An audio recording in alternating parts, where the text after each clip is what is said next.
The signal came from far away. It traveled through the cold darkness of space for 47 hours before it reached human territory. By then, it was already too late for many. Commander Jack Harris stood on the bridge of his ship, the USS Relentless. He was a tall man, with gray eyes and short brown hair. He had served in the Space Navy for 20 years, and he had seen many things, but the sound coming from the speakers made his blood run cold. It was screaming. Thousands of voices screaming in terror. The translation software worked quickly to change the alien words into English. The message was simple. It was a call for help. The Valorians were dying. Jack knew about the Valorians. Everyone in the galaxy knew about them. They were a peaceful species. They looked like tall, thin creatures with soft blue skin and large dark eyes. They had no claws. They had no fangs. They had never built a single weapon in their entire history. Instead, they had created medicines that could cure almost any disease. They had helped hundreds of species across the galaxy. Now something was killing them. Lieutenant Kate Morrison sat at her station nearby. She was young, only 28 years old, with red hair tied back in a tight knot. Her fingers moved fast across the glowing screens in front of her. She pulled up all the information she could find. "Commander," she said. Her voice was steady, but Jack could hear the anger underneath. "The signal is coming from Thesara Prime. It is the main colony world of the Valorians. Population is 60 million. Market. Who is attacking them?" Jack asked. Kate's face became hard. "The Krath Dominion." Jack felt his hands turn into fists. The Krath. He had heard stories about them. They were a species of hunters. They did not just kill their enemies. They harvested them. They took living beings and put them in machines that pulled apart their bodies piece by piece. And they kept their victims alive during the process, because suffering made the extraction more efficient. The Krath did not see other species as people. They saw them as resources, as food, as raw material. "How many ships?" Jack asked. 12 warships, Kate replied. "A full harvesting fleet." Jack turned to look at the main screen. It showed the star map with Thesara Prime marked in red. The distance was vast. Even at maximum speed, they would need 18 hours to get there. 18 hours. In 18 hours, millions could die. "Contact Fleet Command," Jack ordered. "Tell Admiral Patricia Cole what is happening. Tell her we are going in." The communications officer, a young man named Derek Lane, nodded and began sending the message.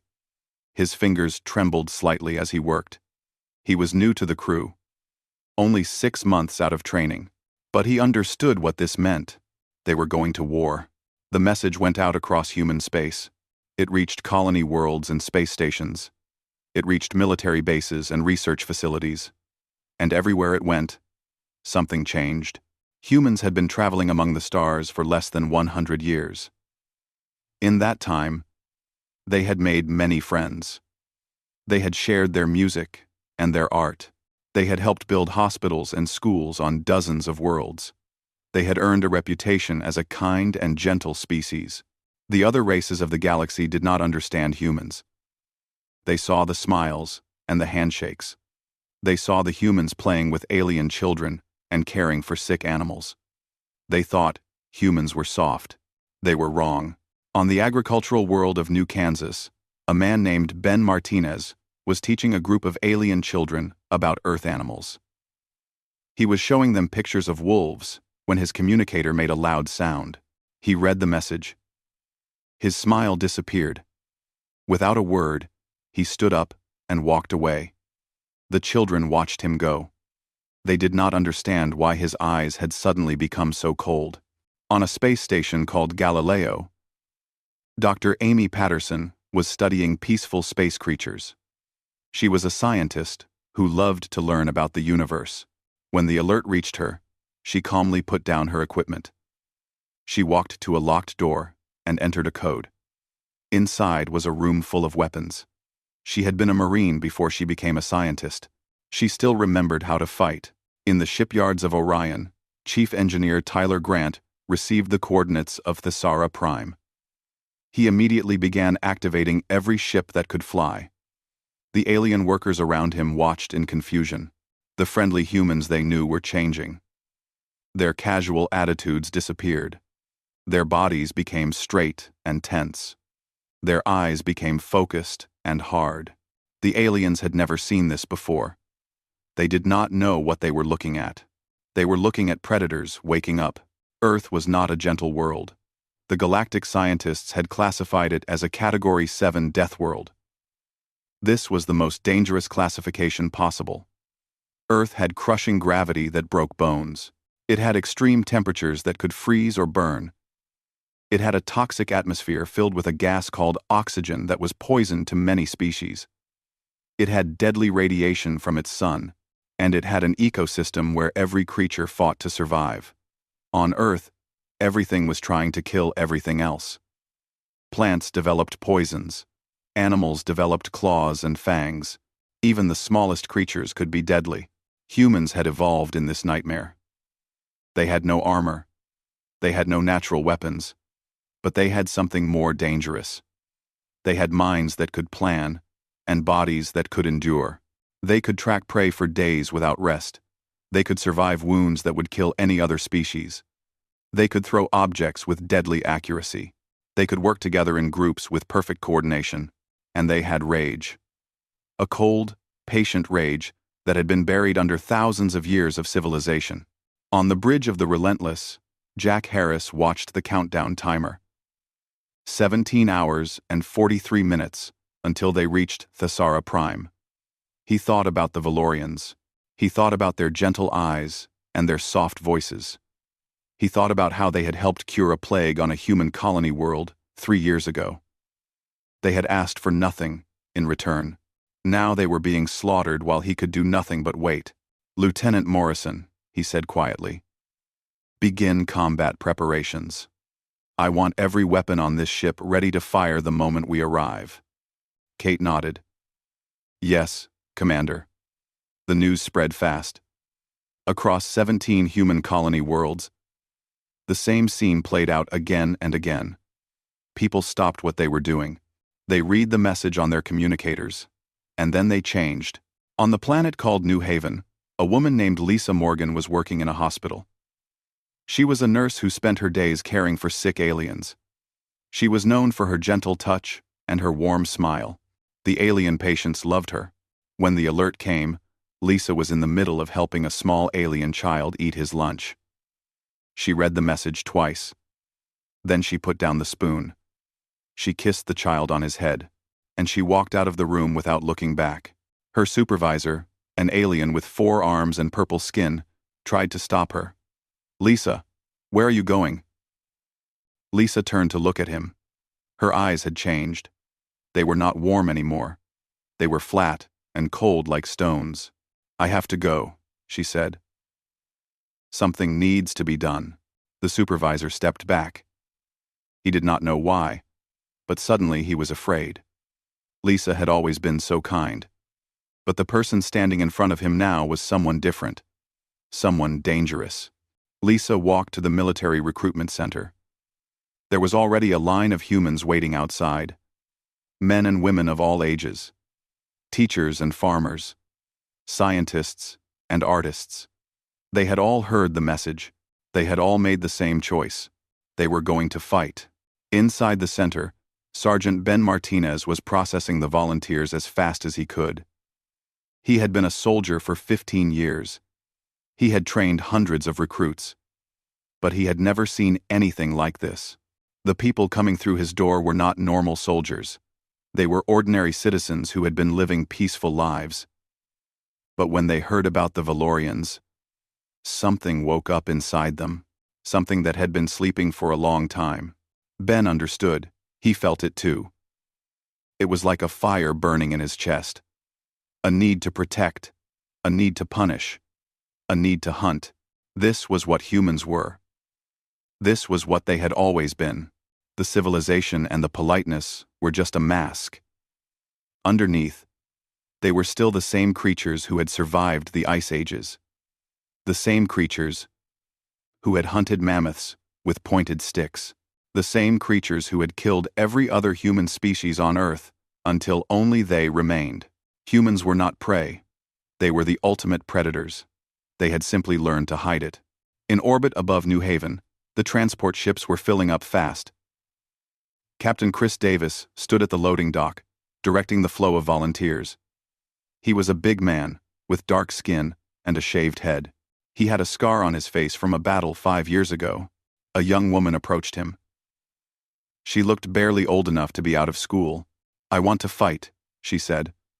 Her voice was steady. Chris looked at her. "Do you have any training? I can shoot." The woman replied, "My father taught me when I was young, and I learned fast." Chris studied her face. He saw no fear there. Only determination. Only that same cold fire that burned in all of them. "What is your name?" he asked. "Sophie Taylor." Chris nodded. "Get on the ship." "Sophie Taylor." "We leave in 1 hour." Sophie ran up the ramp without hesitation. Chris watched her go. She reminded him of himself when he was young. Eager. Angry. Ready to fight for something that mattered. On the bridge of the USS Harbinger, Admiral Patricia Cole was coordinating the fleet.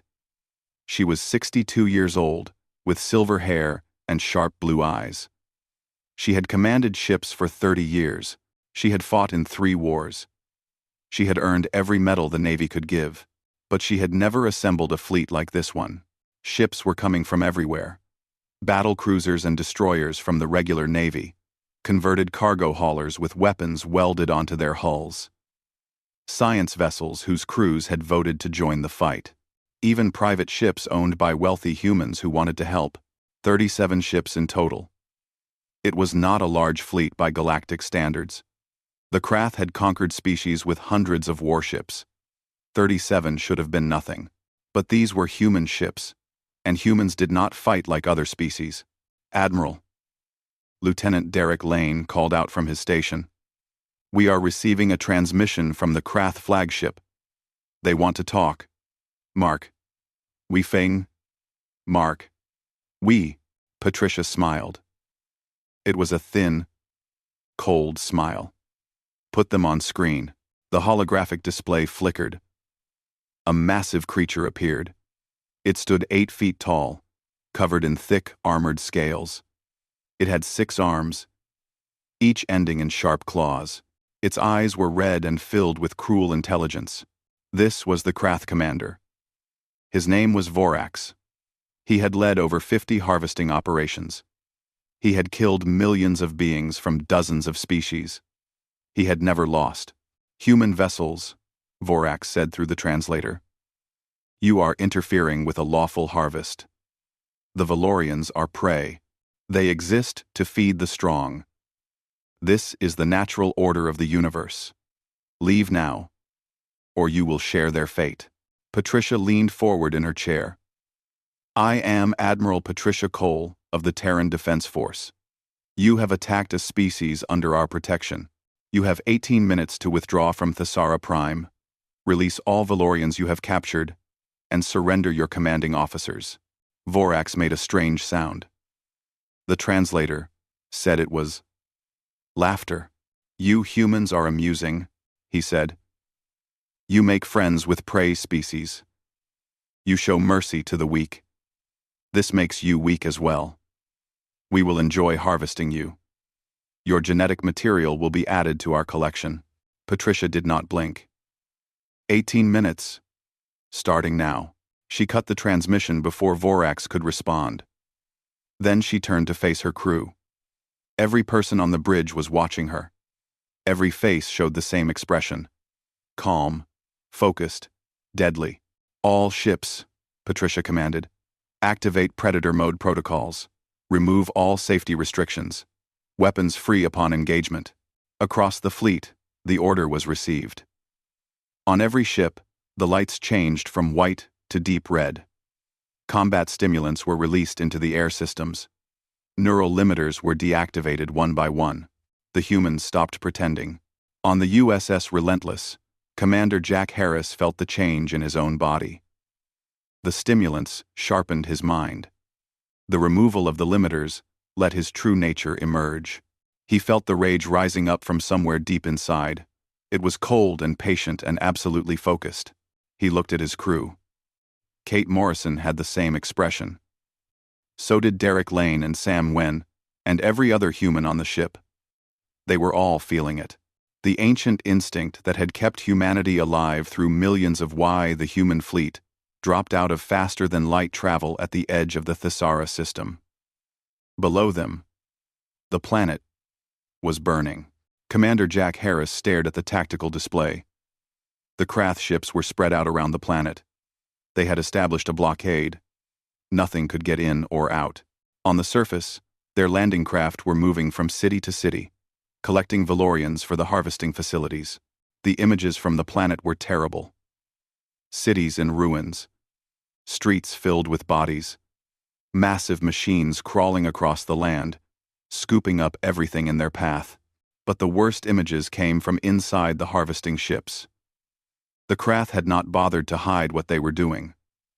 They broadcast it openly, wanting to terrify any species that might think of resisting them.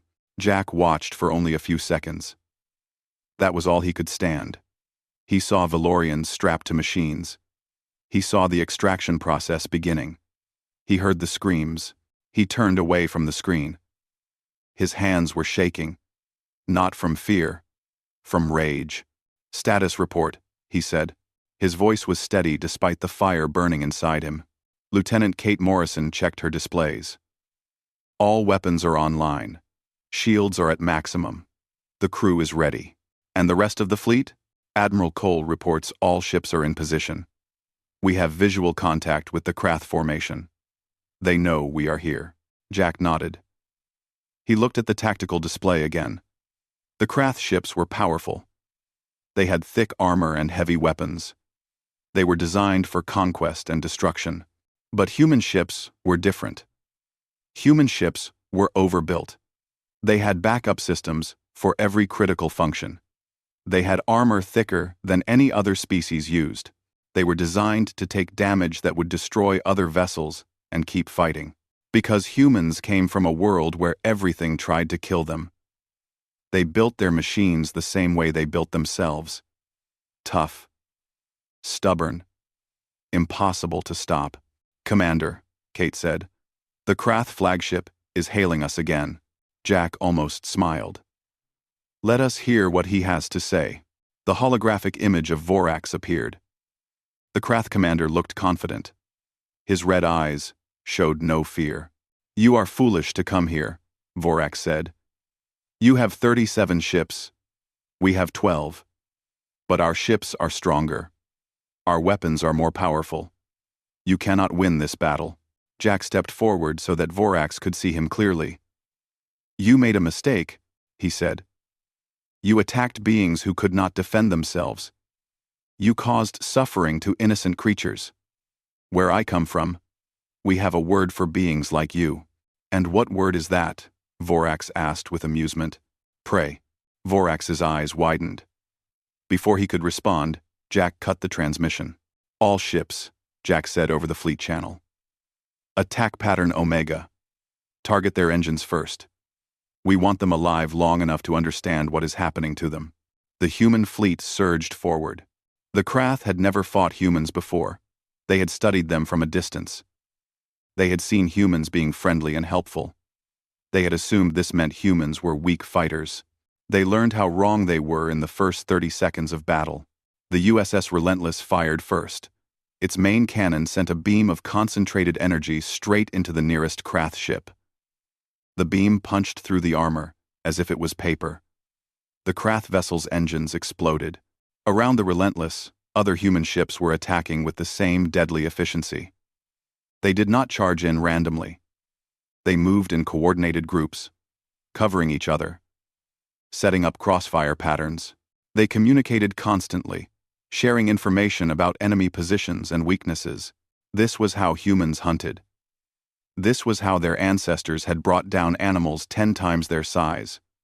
Through teamwork, through planning, through relentless pursuit. On the bridge of the Krath flagship, Vorax watched his tactical display with growing horror. 3 of his ships were already disabled. A 4th was taking heavy damage. The humans were not fighting like he expected. "They are too fast," one of his officers reported. "They are anticipating our movements." "Impossible," Vorax growled. "No species can react that quickly, but the humans could." Their reflexes had been sharpened by millions of years of survival on a deadly world. Their brains processed information faster than almost any other species in the galaxy. And right now, with their neural limiters disabled, they were operating at full capacity. Kate Morrison sat at her station on the Relentless, tracking enemy targets with perfect precision. Her enhanced reflexes allowed her to predict where the Krath ships would be moments before they got there. She fed targeting solutions to the weapons officer, Sam Nguyen, who fired with calm accuracy. "5th target destroyed," Sam reported. "Moving to 6th. Energy levels are stable," Kate added. "We can maintain this rate of fire for another 2 hours." Jack watched the battle unfold. The Krath were trying to regroup, but the human fleet would not let them. Every time a Krath ship tried to form up with another, a human vessel would cut it off. They were being isolated, hunted, picked off, one by one. This was not a battle. This was an extermination. On the Krath flagship, Vorax finally understood what he was facing. He had seen predators before. His own species were predators. But these humans were something else entirely. They did not kill because they needed food. They did not fight for territory or resources. They were killing because they were angry. Because he had hurt something they cared about. "Commander," one of his officers said, 3 more ships destroyed. Our remaining vessels are requesting permission to retreat." Vorax wanted to refuse. He wanted to fight to the death. But he was not a fool. His fleet was being destroyed. If he stayed, every single one of his ships would be lost. "All ships," he ordered. "Fall back. Make for the jump point." The surviving Krath vessels began to turn away from the planet. They pushed their engines to maximum power, trying to escape the human assault. But the humans did not let them go. Admiral Patricia Cole's voice came over the fleet channel. "Do not let them run. Pursue and destroy. Leave no survivors." The human ships accelerated. They were faster than the Krath vessels. They had been designed to chase prey across the emptiness of space. Within minutes, they had caught up to the fleeing enemy. One by one, the Krath ships were destroyed. Their engines were targeted first, leaving them dead in space. Then, their weapons. Then, their life support. The humans took them apart piece by piece, just as the Krath had done to so many other species. Vorax watched from his command chair as his fleet died around him. He could see the human ships closing in on his flagship. He could see their weapons charging. "Surrender," a voice said over his communication system. It was Admiral Cole. "Surrender now, and you will be taken prisoner. You will face trial for your crimes." Vorax looked at the bodies of his crew members lying on the bridge floor. He looked at the burning wreckage of his fleet. He had been so confident, so certain of victory. The transport ships descended through the burning atmosphere of Thesara Prime. Inside them, human Marines prepared for ground combat. Sergeant Ben Martinez checked his weapon one more time. It was a heavy rifle designed to punch through armor. He had used it many times before, but never for something like this. Around him, his squad was silent. They had all seen the images from the planet. They knew what the Krath had done. They knew what they would find down there. Sophie Taylor sat across from him, the young woman who had volunteered on New Haven. She had trained for only 12 hours before the fleet launched. That was not enough time to turn her into a real soldier. But she could shoot, and she was not afraid. Ben looked at her. "First time in combat?" Sophie nodded. "Yes. Stay close to me. Do what I say. If something moves that is not human or Valorian, shoot it." Sophie's jaw tightened. I understand. The transport shook as it entered the lower atmosphere. Through the small windows, Ben could see the city below. It had been beautiful once. Graceful towers made of white stone, gardens filled with flowering plants, parks where Valorian children had played. Now it was ruins. Half the buildings were collapsed. Fires burned everywhere. The streets were covered in debris and bodies.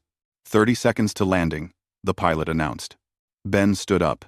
His squad stood with him. 20 soldiers ready to fight. Listen up, Ben said. Our mission is search and rescue. Find survivors and get them to the transport. The Krath forces on the ground are disorganized after losing their fleet, but they are still dangerous. Expect resistance at the harvesting facilities. The transport touched down hard. The rear door opened. Bright sunlight flooded in, along with the smell of smoke and death. Ben led his squad out into the city. They moved fast, weapons ready. The streets were empty at first. Then they started finding bodies, Valorians. Dozens of them. They had been trying to flee when the Krath caught them.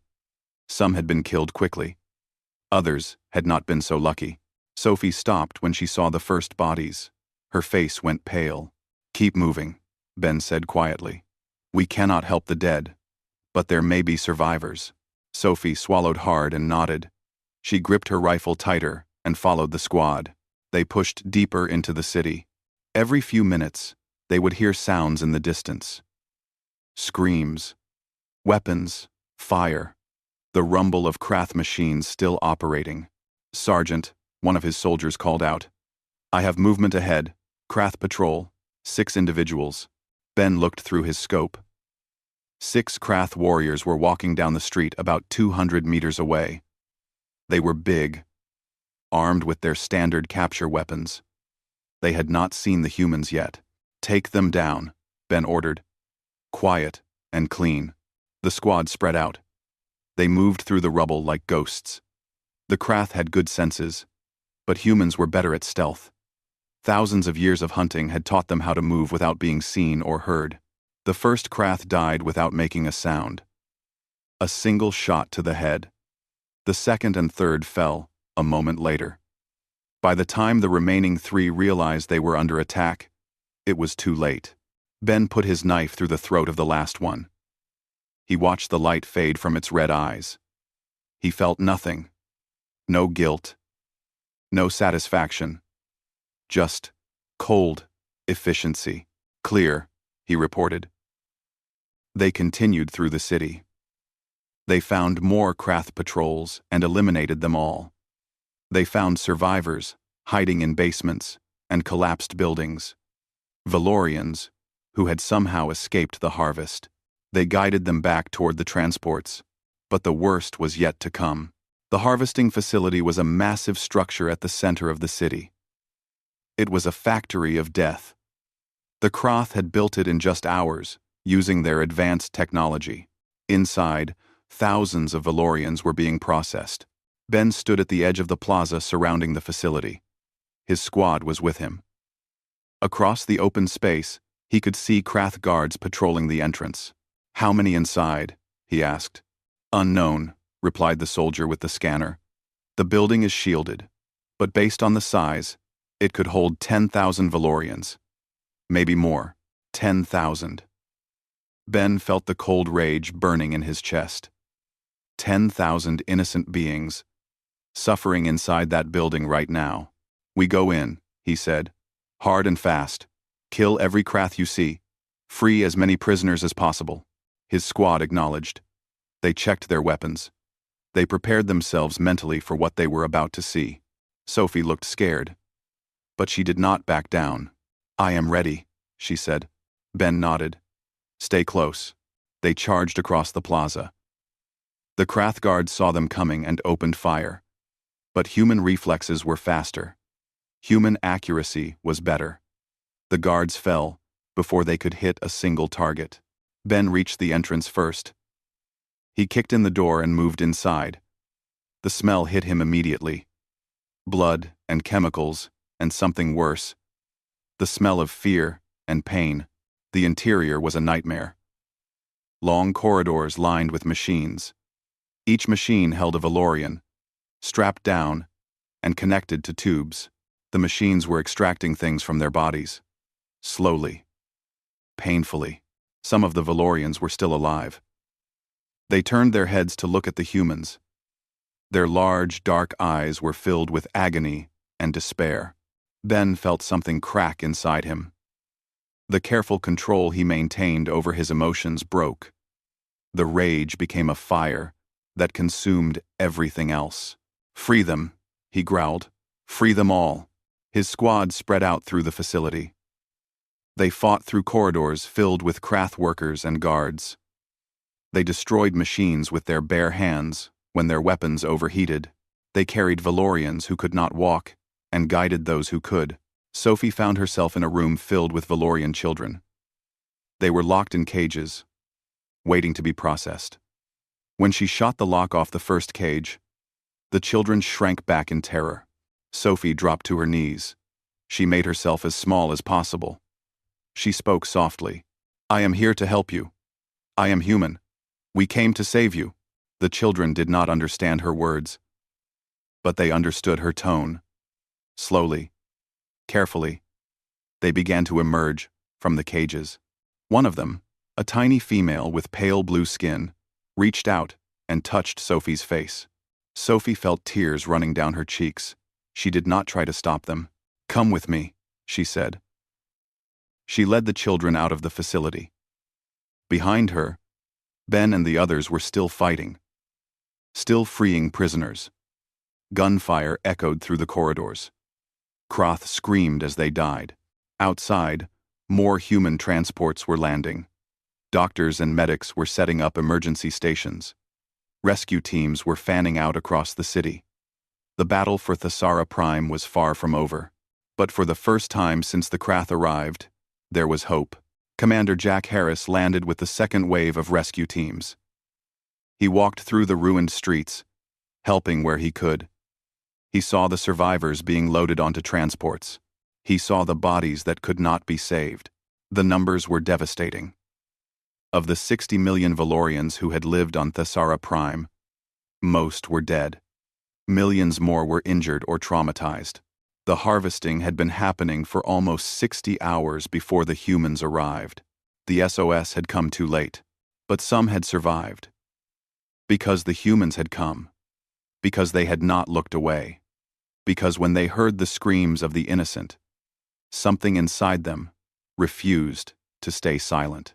Jack stood in the ruins of a Valorian nursery. The walls were scorched. The furniture was destroyed. Bodies of adult Valorians lay everywhere, killed while trying to protect the children. But in the corner, he heard something. A small sound. A whimper. He moved toward it carefully. Under a pile of debris, hidden beneath the bodies of her protectors, he found a child. She was alive. The rescue operation lasted for 3 weeks. Human ships continued to arrive, bringing supplies and personnel. Medical teams worked around the clock, treating the wounded and helping the traumatized. Engineers began rebuilding the basic infrastructure that the Krath had destroyed.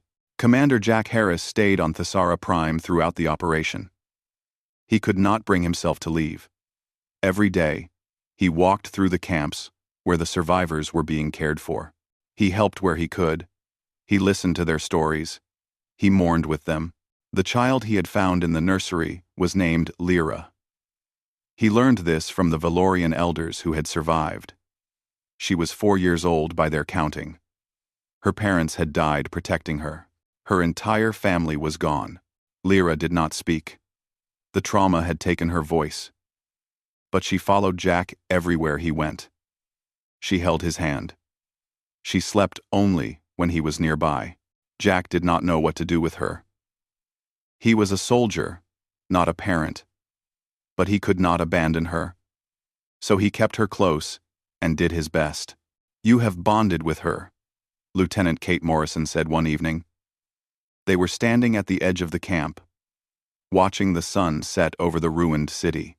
Jack looked down at Lyra. She was asleep in his arms, her small head resting against his shoulder. "She has no one else," he said. "What was I supposed to do?" Kate smiled sadly. "You did what humans always do. You cared." The final count of survivors came in on the 18th day. 12 million Valorians had lived through the attack. 12 million out of 60 million. 20%. It was a tragedy beyond words. An entire civilization nearly destroyed. Families torn apart. Cities reduced to rubble. The peaceful Valorians would carry these scars for generations, but they would survive. Because the humans had come. Admiral Patricia Cole held a press conference on the 20th day. She stood in front of dozens of cameras, broadcast live across the entire galaxy. Every species with access to communications watched. 23 days ago, we received a distress signal from Thesara Prime, Patricia began. The Valorians were under attack by the Krath Dominion. By the time we arrived, millions had already died. We were too late to save them. She paused. Her face was calm, but her eyes were hard. We destroyed the Krath fleet, every single ship. We eliminated their ground forces. We rescued everyone we could find. And we will stay here until Thesara Prime is rebuilt. A reporter raised her hand. She was from an alien news network. "Admiral, the Krath Dominion has issued a statement calling this an act of war. They are demanding compensation for their lost ships and personnel. How do you respond?"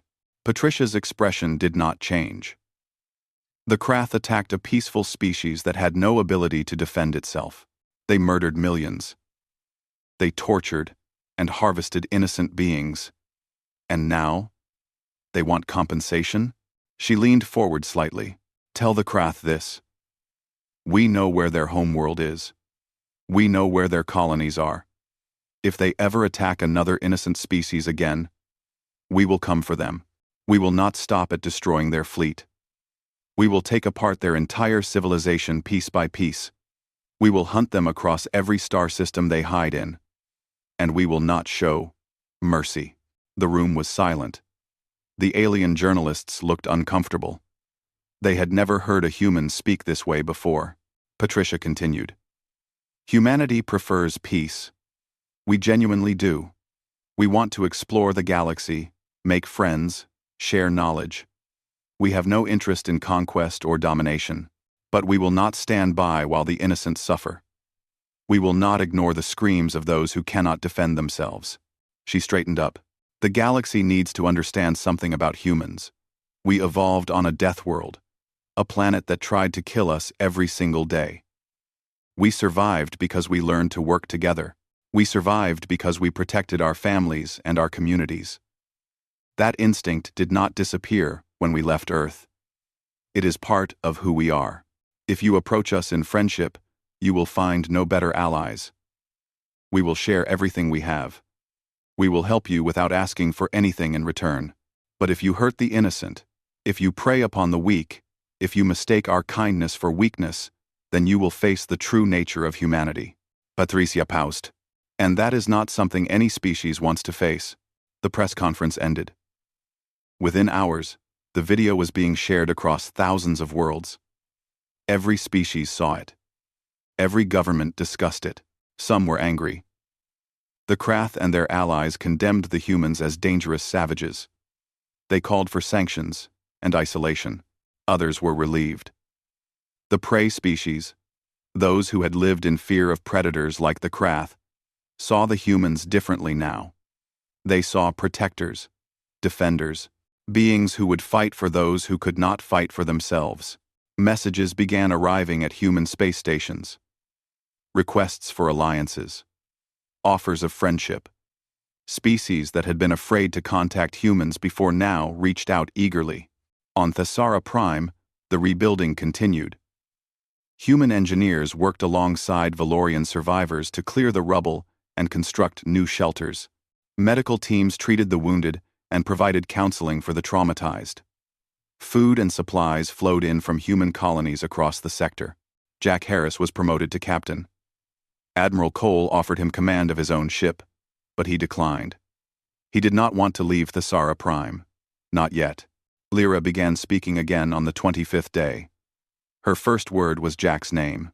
He was sitting with her in the recovery ward when she looked up at him and said it. Just his name. Nothing else. Jack felt tears in his eyes.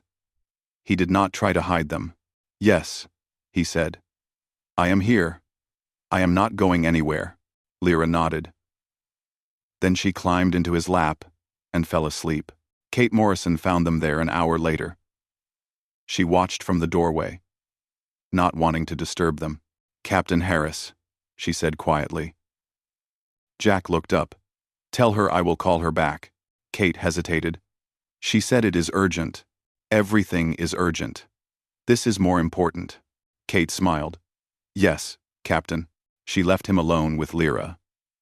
Outside, the sun was rising over Thesara Prime. The sky was clear for the first time since the attack. Birds that had survived the destruction were beginning to sing again. It would take years to fully rebuild. Decades, perhaps. The scars of this attack would never completely heal. Too many had died. Too much had been lost. But the Valorians would survive. They would rebuild their cities and their culture. They would raise new generations of children in peace. And they would never forget who had come to save them when they had no one else. 5 years passed. Thesara Prime was no longer a world of ruins. The cities had been rebuilt, stronger than before. Gardens bloomed again in every public space. Children played in the parks where their parents had once played. But the world was different now. Human architecture stood alongside traditional Valorian buildings. Human technology powered the new infrastructure, and human soldiers patrolled the borders of Valorian space, making sure no threat would ever reach them again. Captain Jack Harris returned to Thesara Prime for the anniversary memorial. He wore his dress uniform, the one with all the medals he had earned over his long career. His hair had more gray in it now. His face had more lines. But his eyes were still sharp and clear. Beside him stood a young Valorian woman. Lyra had grown tall in the human way of counting. She was 9 years old now. Old enough to understand what had happened to her world. Old enough to remember. Jack had adopted her officially 3 years ago. It was complicated because no human had ever adopted an alien child before. But the governments of both species had made it work. Lyra was his daughter now, in every way that mattered. Are you ready? Jack asked her. Lyra nodded. She wore a traditional Valorian dress in deep blue, the color of mourning. Her large dark eyes were calm, but sad. I want to see them, she said. They walked together to the memorial. It was a vast structure at the center of the capital city. A wall of white stone, stretching for kilometers. On it were carved the names of everyone who had died during the attack. 48 million names. Jack found the section where Lyra's family was listed. Her parents, her grandparents, her aunts and uncles and cousins. All gone. Lyra reached out and touched her mother's name. Her fingers traced the carved letters slowly. I remember her voice, Lyra said quietly. She used to sing to me. I remember the song. Jack put his hand on her shoulder. He did not say anything.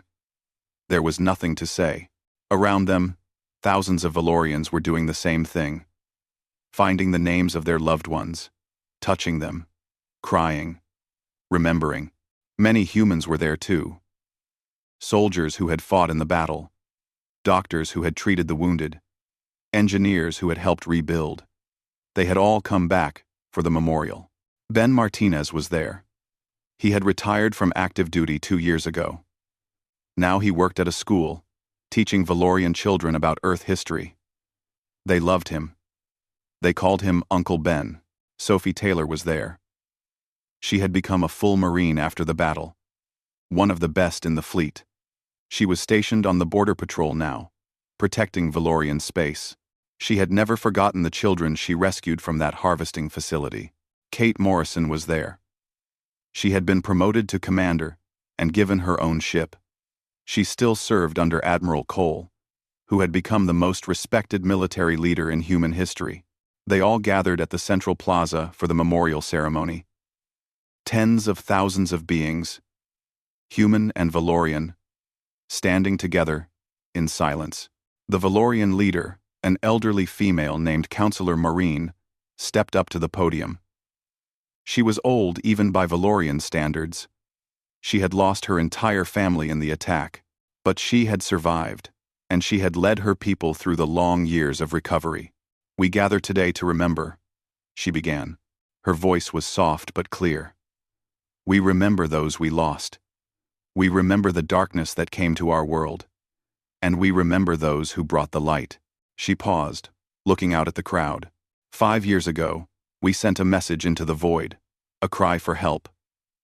We did not know if anyone would hear. We did not know if anyone would care. We were alone, and we were dying. Maureen turned to look at the section of the crowd where the humans stood. The humans heard us. They came across the stars to save us. They fought and bled and died for beings they had never met. They asked for nothing in return. They gave us everything they had. Her voice wavered slightly. "I have lived a long life. I have seen many things. But I have never seen anything like what the humans did for us. They did not fight for territory or resources. They did not fight for glory or power. They fought because it was right, because someone was hurting, and they could not look away." She straightened up. "The galaxy calls humans Deathworlders. They say this as if it is an insult, as if being from a dangerous world makes you dangerous. But I have learned the truth. The humans are dangerous, yes. To those who would harm the innocent, they are the most dangerous beings in the galaxy. But to those in need, to those who suffer, to those who have no one else, the humans are something far more important. They are hope. They are salvation. They are the friends who come when you have lost everything." Maureen bowed deeply toward the human section of the crowd. "On behalf of all Valorians, living and dead, I thank you. Thank you for hearing our call. Thank you for coming to our aid. Thank you for giving us a future." The crowd was silent for a long moment. Then, slowly, the Valorians began to applaud. The sound built and built until it echoed across the entire plaza. Admiral Patricia Cole stepped forward to respond. She was 72 now, but she moved with the same strength and purpose she had always shown. "Counselor Maureen," she said, "you thank us for doing what any decent being should do. You thank us for basic kindness. This shows how rare such kindness has been in your experience. That is not something to celebrate. It is something to mourn." She looked out at the crowd. "We did not come to Thesara Prime to be heroes. We came because we could not ignore the suffering of others. We came because our nature would not allow us to stay away. We will always come when someone needs us. That is not something special about humanity. That is simply who we are." Patricia paused. "But I want to make something clear to everyone watching this broadcast. To every species in the galaxy. The Valorians are under our protection now. Not because we conquered them, not because they owe us anything, but because they are our friends. And humans protect their friends." Her voice hardened slightly. "So let this be a warning to any who would threaten them. Let this be a warning to any who would prey upon the innocent anywhere in the galaxy. We are watching. We are ready. And if you force us to come for you, you will learn why our world is called a death world." The humans in the crowd stood at attention. A silent promise, a warning written in posture and expression. Jack Harris looked down at Lyra. She was watching Patricia with wide eyes. "Father," she said quietly, "is it true? Will humans always come when someone needs help?" Jack knelt down, so he was at her level. Lyra nodded slowly. Then she hugged him tightly. "I am glad you came for us," she whispered. "I am glad you are my family." Jack held her close. Around them, the memorial ceremony continued. Names were read. Songs were sung. Tears were shed. But beneath the grief, there was something else. Something stronger. Hope. The Valorians had been nearly destroyed. But they had survived. They had rebuilt, and they were no longer alone. The humans had shown the galaxy what they truly were. Predators, who chose to protect instead of prey. Killers who used their strength to shield the weak. Deathworlders, who brought life instead of death. And across the galaxy, in the shadows where predators lurked, a new understanding spread. The innocent were not undefended anymore. Someone was watching over them. Someone who would come when they called. The Deathworlders were unleashed. And the universe would never be the same. The humans. The Deathworlders. The species that seemed so gentle and friendly until someone threatened the innocent. Jack looked out the window at the rising sun. He thought about everything that had happened. The battle in space. The horror on the ground. The survivors they had saved and the millions they had been too late to help. He thought about Lyra. About her small hand holding his. About her voice speaking his name for the first time. This was what it meant to be human. Not the violence. Not the killing. Those were tools, used when necessary. What truly mattered was this. The caring. The protecting. The refusal to look away when someone needed help. Humanity had shown the galaxy its teeth. Now it was time to show them its heart. Jack held Lyra close and watched the sun rise. The first day of a new beginning. Jack gently moved the debris away. The child looked up at him with huge, terrified eyes. She had never seen a human before. She did not know if he was another monster come to hurt her. Jack knelt down. He made his body relaxed. He smiled, gently. "Hello," he said softly. "My name is Jack. I am here to help you. You are safe now." The child stared at him for a long moment. Then, slowly, she reached out her small hand.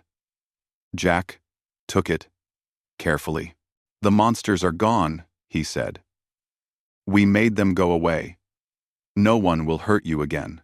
The child did not understand his words, but she understood his kindness.